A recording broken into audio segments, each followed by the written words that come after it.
کیا آج تم مجھ سے ایک وعدہ کرو گی؟ زیام کی آنکھوں میں ایک تمنا تھی۔ زہرا نے سر کو خم دیا۔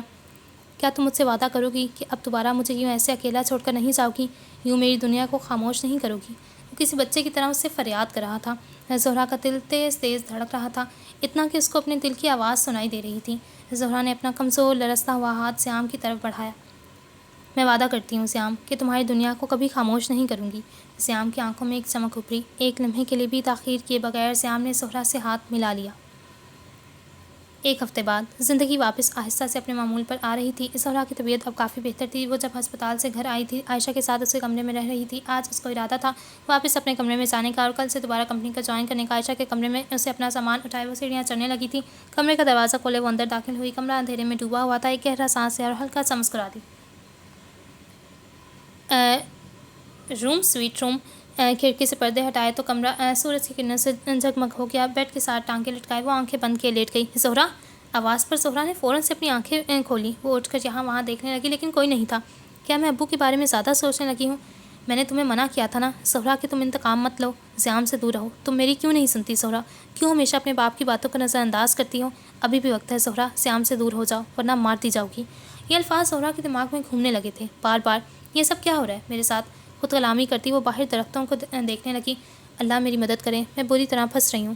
کمرے میں نظر گھماتے اس کو کچھ عجیب محسوس ہوا۔ ہر چیز اپنی جگہ پر موجود تو تھی مگر ایک بے ترتیبی کا احساس ہونے لگا تھا۔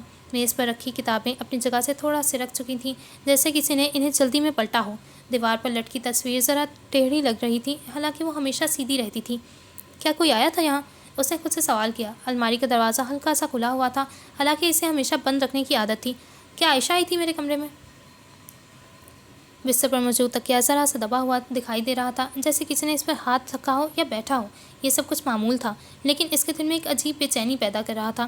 زہرا وہ عورت تھی جس کی ہلکی سی چیز بھی اس کی جگہ پر نہ ہو تو اس کو محسوس ہو جایا کرتی تھی۔ یہ سب ٹھیک تو ہے لیکن اپنی اصل جگہ پر کیوں نہیں؟ اس کی غیر موجودگی میں کوئی آیا تھا، یہ احساس اس کے دل میں گہرا ہونے لگا۔ مگر یہ کون تھا اور کیوں آیا تھا؟ یہ سوال اسے الجھا رہا تھا۔ ایک گہرا سانس لیتی وہ چیزوں کو ٹھیک کرنے لگی۔ الماری میں کپڑوں کو ان کے رنگوں کے مطابق ٹھیک کرتی اس کی نظر ایک فائل پر پڑی۔ ماتھے پر لکیریں ابھری۔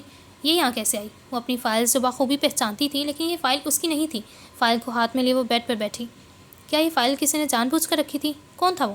سوالوں کا طوفان ایک بار پھر اس کے دماغ میں چلنے لگا۔ زہرا نے فائل کھولی تو اس کے پہلے صفحے پر چند نام درج تھے، وہ نام جن کے متعلق اس نے سنا تھا کہ وہ شہریار کو جان سے مارنے کی کوشش میں ملوث تھے۔ صفحے پلٹتے ہوئے وہ ایک ایک نام اور معلومات کو بغور دیکھتی رہی۔ زہرا نے اگلا صفحہ پلٹا، اس کی نظر ایک تصویر پر جا ٹھہری۔ تصویر میں ایک لڑکے کا چہرہ تھا، معصوم مگر کچھ بوجھل، جیسے اس کے چہرے پر زمانے بھر کا درد رقم ہو۔ اس نے جیسے ہی اس لڑکے کو غور سے دیکھا تو اس کے ہاتھ سے فائل تقریباً چھوٹ گئی۔ اس کا دل ایک لمحے کے لیے رک گیا۔ وہ زیام ابتسام تھا۔ پزل کے ٹکڑے بکھر رہے تھے یا جڑ رہے تھے یہ کہنا مشکل ہو رہا تھا۔ زیام اس فائل میں کیسے؟ یہ فائل زہرا کے لیے ایک نئے راز کے طور پر ثابت ہو رہی تھی۔ زیام تو شہریار کا اسٹوڈنٹ تھا نا، شہریار کے ساتھ اس کے اچھے تعلقات تھے، پھر یہ سب کیا ہے؟ زہرا کو لگا وہ کسی گہرے بھید کے دروازے پر کھڑی ہو جس کے پار جانے کی ہمت اسے ابھی کرنی تھی۔ سر میں درد کی لہر محسوس ہوئی۔ کیا میں کسی دلدل میں پھنس رہی ہوں؟ کیا زیام واقعی یا اس کو کوئی پھنسا رہا ہے؟ میں نے تمہیں منع کیا تھا نا زہرا کہ تم انتقام مت لو، زیام سے دور رہو۔ تم میری کیوں نہیں سنتی زہرا؟ کیوں ہمیشہ اپنے باپ کی باتوں کو نظر انداز کرتی ہو؟ ابھی بھی وقت ہے زہرا، زیام سے دور ہو جاؤ ورنہ مار دی جاؤ گی۔ آواز ایک بار پھر گونجی۔ کیا ابو مجھے زیام کے بارے میں آگاہ کرنے کی کوشش کر رہے ہیں یا اس کے خلاف گمراہ کرنے کی کوشش؟ زہرا آج بری طرح پھنس چکی تھی۔ اس کی الماری میں اپنا بیگ نکالا اور اس کو بیڈ پر انڈھیل دیا۔ اس میں سے شرٹ کا پھٹا ہوا ٹکڑا اور ایک گولی نکلی جو شہریار کی گاڑی کے ٹائر سے ملی تھی۔ زہرا نے بغیر کسی دیر کے گولی کی تصویر لی اور کسی کو بھیج دی۔ ہاتھ میں پین اور اسٹکی نوٹس پکڑے وہ باتھ روم میں گھس گئی۔ نوٹس پر کچھ لکھتی وہ باتھ روم کے دروازے کے پیچھے چپکائی جا رہی تھی۔ پین کو بند کرتی وہ پیچھے کو ہٹی۔ اسٹکی نوٹ کو گول دائرے کی شکل میں دروازے پر لگا دیا گیا۔ زیام کا اچانک غصے میں آ جانا، زیام کا کچھ جگہوں سے غائب ہو جانا، زیام کی شرٹ کا ٹکڑا بلڈنگ کے چھت سے ملنا، زیام کو یوں چیزوں کے بارے میں بھول جانا، زیام کا قاتلوں کے فائل میں موجود ہونا، یہ سب چیزیں نظر انداز کرنے والی نہیں تھیں، خاص طور پر اب زہرا کے لیے۔ کسی پر شک کرنے کے بجائے ہمیں سچائی کو تلاش کرنا چاہیے، اس کے چھپے رازوں کو خاموشی سے کندھیلنا چاہیے اور زہرا اب یہی کرنے والی تھی۔ وہ زیام کی ان حرکتوں کو مزید نظر انداز نہیں کر سکتی تھی۔ یہ کھیل اب شطرنج سے بھی زیادہ پیچیدہ ہو چکا تھا۔ زیام اپنی حرکتوں کے پردے میں کچھ ایسا چھپا رہا جو پورے کھیل کو بدل سکتا تھا، لیکن وہ جانتی تھی کہ یہ بس ایک شے اور مات کے درمیان کا فیصلہ ہے۔ اگر وہ صحیح چال نہیں چلے گی تو مات صرف زیام کی نہیں، شاید پوری کہانی کی ہو جائے گی، لیکن اگر وہ کامیاب ہو گئی تو شہ مات سے پردہ اٹھ جائے گا، ایسا پردہ جو شاید دونوں کی دنیا کو پلٹ کر رکھ دے۔